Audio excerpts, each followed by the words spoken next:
Hi ಎಲ್ಲರಿಗೂ ನಮಸ್ಕಾರ. Aryas cooking ಅರೇನಾಗೆ ಸ್ವಾಗತ. ನಾನಿವತ್ತು ಆರೋಗ್ಯಕರವಾಗಿರುವಂಥ ಮೆಂತ್ಯ ಸೊಪ್ಪಿನ ಚಪಾತಿನ ಮಾಡ್ತಾ ಇದ್ದೀನಿ. ಮಕ್ಕಳ ಸ್ಕೂಲ್ ಲಂಚ್ ಬಾಕ್ಸಿಗೆ ಏನು ಮಾಡೋದು ಅಂತ ಯೋಚನೆ ಮಾಡ್ತಾ ಇದ್ರೆ ಈ ಥರ ಒಂದ್ಸಲ ಮೆಂತ್ಯ ಸೊಪ್ಪಿನ ಚಪಾತಿನ ಮಾಡಿ, ತುಂಬ ಸಾಫ್ಟಾಗಿರುತ್ತೆ.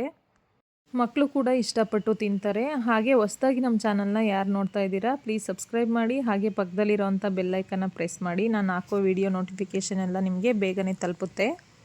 ಬನ್ನಿ ಇವಾಗ ಮೆಂತ್ಯ ಸೊಪ್ಪಿನ ಚಪಾತಿನ ಹೇಗೆ ಮಾಡೋದು ಅಂತ ನೋಡೋಣ.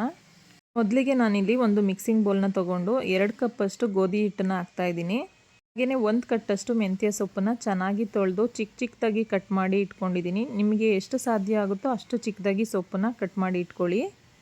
ಹಾಗೆ 1 ಕ್ಯಾರೆಟ್ನ ತುರಿದು ಇಟ್ಕೊಂಡಿದ್ದೆ, ಅದನ್ನು ಕೂಡ ಹಾಕಿ 1 ಟೇಬಲ್ ಸ್ಪೂನಷ್ಟು ಬಿಳಿ ಎಳ್ಳು, ಹಾಗೆ 1 ಚಿಟಿಕೆಯಷ್ಟು ಅಜ್ವೈನು, ಹಾಗೆ ರುಚಿಗೆ ತಕ್ಕಷ್ಟು ಉಪ್ಪು, ಜೊತೆಗೆ 1 ಟೇಬಲ್ ಸ್ಪೂನಷ್ಟು ಎಣ್ಣೆನ ಹಾಕಿ ಚೆನ್ನಾಗಿ ಮಿಕ್ಸ್ ಮಾಡ್ಕೊಳ್ತಾ ಇದ್ದೀನಿ. ಹಿಟ್ಟಿನ ಜೊತೆ ಸೊಪ್ಪು ಮತ್ತು ಕ್ಯಾರೆಟು ಎಲ್ಲ ಚೆನ್ನಾಗಿ ಹೊಂದ್ಕೋಬೇಕು. ಆ ಥರ ಚೆನ್ನಾಗಿ ಮಿಕ್ಸ್ ಮಾಡಿ.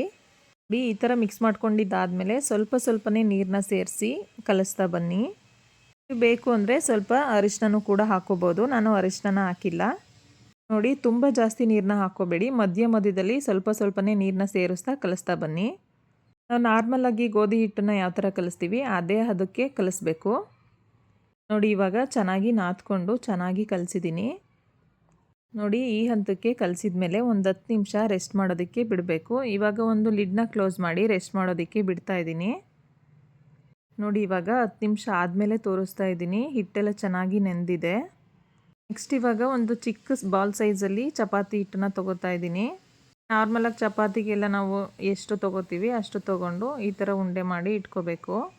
ಹೀಗೆ ಚಪಾತಿ ದೊಡ್ಡದಾಗಬೇಕು ಅಂದರೆ ದೊಡ್ಡದಾಗಿ ಮಾಡ್ಕೊಳ್ಳಿ, ಇಲ್ಲ ಚಿಕ್ಕದಾಗಿ ಬೇಕು ಅಂದರೆ ಚಿಕ್ಕದಾಗಿ ಬೇಕಾದರೂ ಮಾಡ್ಕೋಬೋದು. ನೋಡಿ, ರೊಟ್ಟಿ ತಟ್ಟು ಅಂತ ಮಣೆನ ತೊಗೊಂಡು ಗೋಧಿ ಹಿಟ್ಟನ್ನು ಸ್ಪ್ರೆಡ್ ಮಾಡ್ಕೋತಾ ಇದ್ದೀನಿ. ಆವಾಗಲೇ ರೌಂಡ್ ಶೇಪಲ್ಲಿ ಮಾಡಿಟ್ಕೊಂಡಿದ್ನಲ್ಲ ಉಂಡೆ, ಅದನ್ನು ಕೂಡ ಗೋಧಿ ಹಿಟ್ಟಿನ ಜೊತೆ ಡಿಪ್ ಮಾಡ್ಕೋಬೇಕು.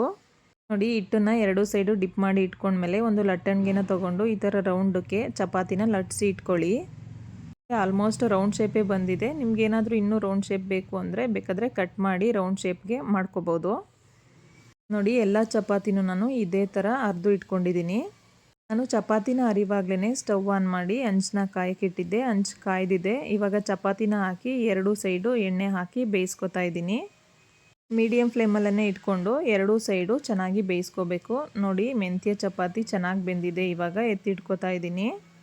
ಅದೇ ಥರ ಇನ್ನೊಂದು ಚಪಾತಿನೂ ಕೂಡ ಹಾಕಿ 2 ಸೈಡು ಎಣ್ಣೆನ ಹಾಕಿ ಚೆನ್ನಾಗಿ ಬೇಯಿಸ್ಕೊತಾ ಇದ್ದೀನಿ. ನಿಮ್ಮ ಮಕ್ಕಳಿಗೆ ಈ ಥರ ಮೆಂತ್ಯ ಸೊಪ್ಪಿನ ಚಪಾತಿ ಮಾಡಿಕೊಡಿ. 1 ಚಪಾತಿ ತಿನ್ನೋರು 2 ಚಪಾತಿ ತಿಂದೋಗ್ತಾರೆ, ಅಷ್ಟು ಚೆನ್ನಾಗಿರುತ್ತೆ. ನಾನು ಮೆಂತ್ಯ ಸೊಪ್ಪಿನ ಚಪಾತಿ ಜೊತೆ ಪನ್ನೀರ್ ಬುರ್ಜಿನ ಮಾಡಿದ್ದೆ. ಪನ್ನೀರ್ ಬುರ್ಜಿ ವಿಡಿಯೋನ ಆಲ್ರೆಡಿ ಅಪ್ಲೋಡ್ ಮಾಡಿದ್ದೀನಿ, ಒಂದ್ಸಲ ಚೆಕ್ ಮಾಡಿ. ಪನ್ನೀರ್ ಬುರ್ಜಿ ಜೊತೆ ಮೆಂತ್ಯ ಸೊಪ್ಪಿನ ಚಪಾತಿ ತುಂಬ ಚೆನ್ನಾಗಿರುತ್ತೆ. ಹಾಗೆ ಬದನೆಕಾಯಿ ಎಣ್ಗಾಯಿ ಜೊತೆನೂ ತುಂಬಾ ಚೆನ್ನಾಗಿರುತ್ತೆ. ನಿಮಗೆ ಯಾವ ಗ್ರೇವಿ ಇಷ್ಟ ಆಗುತ್ತೆ ಆ ಗ್ರೇವಿನ ಮಾಡ್ಕೊಳ್ಳಿ. ನೋಡಿ, ಫೈನಲಾಗಿ ಒಂದು ಸರ್ವಿಂಗ್ ಪ್ಲೇಟಿಗೆ ಸರ್ವ್ ಮಾಡಿ ತೋರಿಸ್ತಾ ಇದ್ದೀನಿ. ನೋಡಿ, ಫೈನಲಾಗಿ ಮೆಂತ್ಯ ಸೊಪ್ಪಿನ ಚಪಾತಿ ರೆಡಿಯಾಗಿದೆ. ಈ ರೆಸಿಪಿ ನಿಮಗೆ ಇಷ್ಟ ಆಗಿದ್ದರೆ ಒಂದು ಲೈಕ್ ಮಾಡಿ, ಫ್ರೆಂಡ್ಸು ಫ್ಯಾಮಿಲಿ ಜೊತೆ ಶೇರ್ ಮಾಡಿ. ಹಾಗೆ ಇನ್ನೂ ಹೆಚ್ಚಿನ ಈಸಿ ರೆಸಿಪೀಸ್ಗೆ ಆರ್ಯಾಸ್ ಕುಕಿಂಗ್ ಅರೇನಾ ಚಾನಲ್ನ ಸಬ್ಸ್ಕ್ರೈಬ್ ಮಾಡಿ, ಹಾಗೆ ಪಕ್ಕದಲ್ಲಿರುವಂಥ ಬೆಲ್ಲೈಕನ್ನ ಪ್ರೆಸ್ ಮಾಡಿ. ಎಲ್ರಿಗೂ ಧನ್ಯವಾದಗಳು. Thank you all. Thanks for watching.